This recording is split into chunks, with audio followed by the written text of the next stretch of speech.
Chers amis, je suis très heureux de vous retrouver pour une nouvelle vidéo au PEPS, dont le thème est un petit peu plus difficile cette fois-ci. Saint-Cloud et la contemplation. Pourquoi difficile? Eh bien parce qu'on ne sait pas vraiment à quoi ressemblait la vie de contemplation de Saint-Cloud. Pour d'autres grands saints comme Sainte Thérèse d'Avila, Saint Jean de la Croix, ceux-ci ont laissé des écrits qui décrivaient l'état de leur âme, leurs mouvements, dans l'oraison, etc. Saint-Cloud n'a pas laissé d'écrit, on ne sait pas précisément à quoi ressemblait sa vie de prière, sa vie intérieure. Alors il faut essayer un petit peu de deviner tout cela. Je vous propose tout d'abord de nous pencher sur le désir de voir Dieu, de manière un peu générale. Et ensuite, je vais vous proposer quelques petites choses, quelques versets de l'Écriture notamment, qui ont sûrement nourri la vie contemplative de Saint-Cloud. Tout d'abord, quelques considérations générales sur le désir de voir Dieu. Vous connaissez bien sûr l'église Saint-Clodoald et la fresque centrale au fond du chœur qui montre Saint-Cloud en apothéose, Saint-Cloud au ciel face à Dieu. Pourquoi je vous parle de cela? Eh bien parce qu'il ne faut jamais perdre cela de vue. Quand on parle de la vie contemplative de tel ou tel saint, il ne faut pas oublier que sa vie contemplative sur terre était tout entier tournée vers le ciel. Aujourd'hui, Saint-Cloud voit Dieu. C'est vrai de tous les saints, mais de Saint-Cloud en particulier. Ça, c'est la première lettre de Saint Jean qui nous rappelle bien cela. Bien-aimés, dès maintenant, nous sommes enfants de Dieu, mais ce que nous serons n'a pas encore été manifesté. Nous le savons, quand cela sera manifesté, nous lui serons semblables, car nous le verrons tel qu'il est. Au ciel, nous verrons Dieu tel qu'il est, et nous lui serons semblables. Toute la vie de Saint-Cloud, comme la vie de tous les autres saints, est tournée vers cela, vers le face-à-face avec Dieu, vers la vie béatifique. Mais, selon les saints, ce désir de voir Dieu s'est concrétisé de diverses manières. Pour Saint-Cloud, cela s'est traduit par la volonté de devenir ermite, non pas pour fuir le monde, mais pour prendre vraiment au sérieux et de manière vigoureuse ce désir de voir Dieu. Ayant fait ce choix de vie, donc de devenir ermite, Clodoald a nécessairement passé de longues heures en prière. Et voilà une leçon que nous donne Saint-Cloud par rapport à la contemplation. Il a pris les moyens de la prière. Saint-Cloud ne s'est pas contenté de désirer voir Dieu, mais il a essayé dès ce monde terrestre de le voir un peu plus, de le contempler vraiment.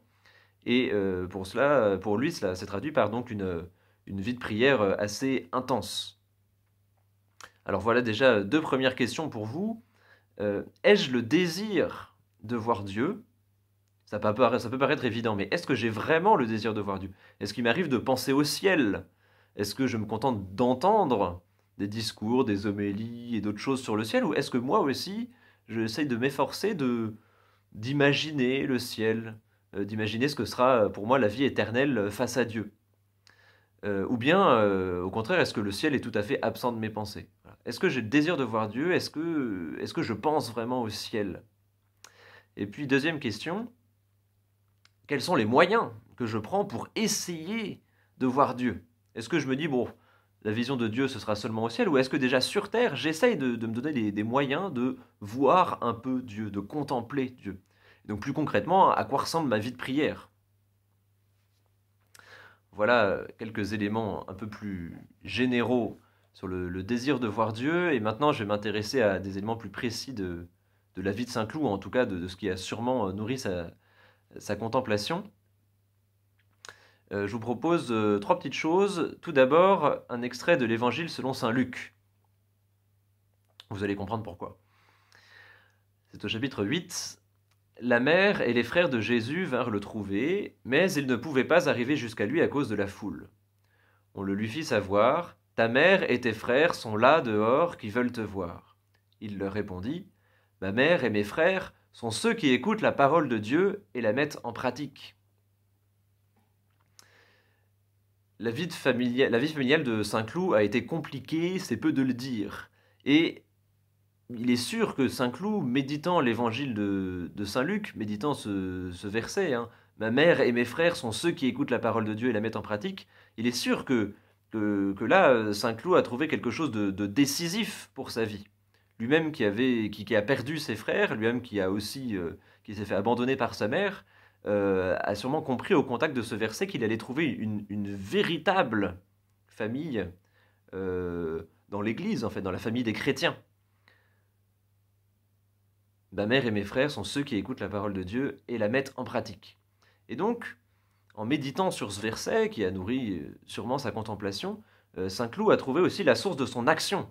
Saint Cloud lui-même ne s'est pas contenté d'écouter ce verset, d'écouter cette parole, mais il l'a mise en pratique. Et concrètement, cela donnera un petit peu plus tard ce petit monastère qu'il a fondé sur les hauteurs de Nogent. Et il s'est agrégé quelques frères, visiblement de communautés, qui ont essayé de mener la vie contemplative avec lui. Vous voyez, ce qui a été à la source de la vie, de la contemplation de Saint Cloud a été aussi à la source de son action. Il ne peut pas y avoir d'opposition entre la contemplation et l'action, et ça, je trouve que la vie de Saint Cloud nous le dit bien. Deuxième petite chose, encore plus singulière, au chapitre 10 de l'évangile de Saint Matthieu.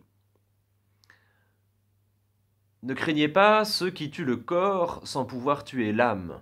Craignez plutôt celui qui peut faire périr dans la géhenne l'âme aussi bien que le corps.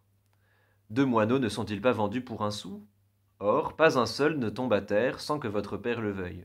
Quant à vous, même les cheveux de votre tête sont tous comptés. Il me paraît évident que Saint Cloud a médité sur ce verset et que ça a été pour lui la source d'une longue contemplation. Même les cheveux de votre tête sont tous comptés.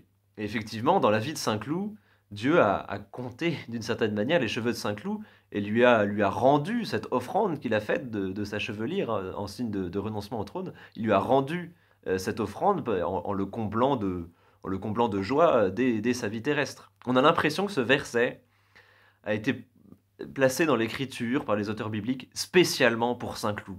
C'est fou, hein? On a l'impression que ce verset a été écrit pour une personne, Saint Cloud. Les cheveux de votre tête sont tous comptés. Alors pourquoi je vous cite ce verset pour parler de la contemplation chez Saint Cloud? Eh bien parce que je disais tout à l'heure qu'il ne peut pas y avoir d'opposition entre contemplation et action. Contempler Dieu, ça n'est pas seulement contempler le tout autre, l'inatteignable, c'est aussi et surtout contempler notre modèle. Nous sommes créés à l'image et à la ressemblance de Dieu. Donc contempler Dieu, c'est contempler la proximité entre Dieu et nous. Alors parfois cette image, cette ressemblance est cachée, bien mystérieuse, on peine à la constater dans notre vie quotidienne, mais parfois la contemplation, la méditation de l'Écriture qui aboutit à la contemplation nous permet justement de nous réajuster à cette ressemblance et de comprendre intérieurement que tout ce qu'il peut y avoir dans l'Écriture, que la parole de Dieu nous concerne directement. La contemplation, ce n'est pas seulement se hisser, s'élever dans les hautes sphères, une manière de planer ou de s'approcher de Dieu, mais la contemplation, c'est aussi le moyen que Dieu emprunte pour se rapprocher de nous. Et justement, la contemplation nous permet de saisir que la parole de Dieu nous concerne. Que la parole de Dieu, ce n'est pas seulement quelque chose d'un peu général, mais que non, Dieu a quelque chose à nous dire, nous particulièrement. Et que s'entraîner à contempler Dieu, s'entraîner à voir Dieu, s'entraîner à méditer l'Écriture, peut vraiment nous faire prendre conscience de cette proximité que Dieu a voulu avec nous. Et cela se traduit par tel ou tel verset de l'Écriture qui va résonner de manière très forte avec notre vie. Et enfin, une troisième petite chose qui n'est pas dans l'Écriture cette fois, c'est la vie de Saint Martin. Il est fort probable que Saint Cloud ait médité sur la vie de Saint Martin près de son tombeau à Tours avec sa grand-mère Clotilde. Et donc comme tremplin vers la contemplation de Dieu, il n'y a pas seulement l'Écriture sainte, ou je ne sais pas moi, les sacrements, ce genre de choses, mais il y a aussi la contemplation, la méditation plutôt de la vie des saints. Et en méditant sur la vie de Saint Martin, qui a coupé son manteau pour le donner aux pauvres, vous savez, à la porte d'Amiens, Saint Cloud a sans doute trouvé là un modèle à imiter, ou la source de sa propre action. Vous voyez.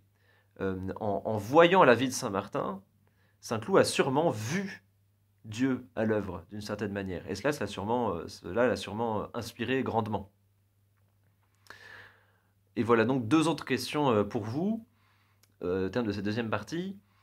Tout d'abord, quels sont les versets de l'Écriture ou le verset de l'Écriture qui m'accompagne, qui retient ma méditation, ou qui s'invite dans ma vie de manière récurrente, de manière insistante? N'y a-t-il pas un passage de l'Évangile, par exemple, qui revient dans ma vie, et dont j'ai l'impression que le Seigneur me dit, mais vas-y, mets-le en pratique. Cette parole, elle est pour toi. Et dernière question, quel est le saint dont la vie me fait voir Dieu? Comme saint Martin pour saint Cloud, quel est le saint dont la vie me fait voir Dieu? Quand je lis la vie de ce saint, quand je regarde la vie de ce saint, j'ai l'impression de voir Dieu à l'œuvre. Quel est ce saint? Et voilà, chers amis, je vous laisse avec ces 4 questions et je vous souhaite une bonne méditation qui vous ouvre à une véritable contemplation.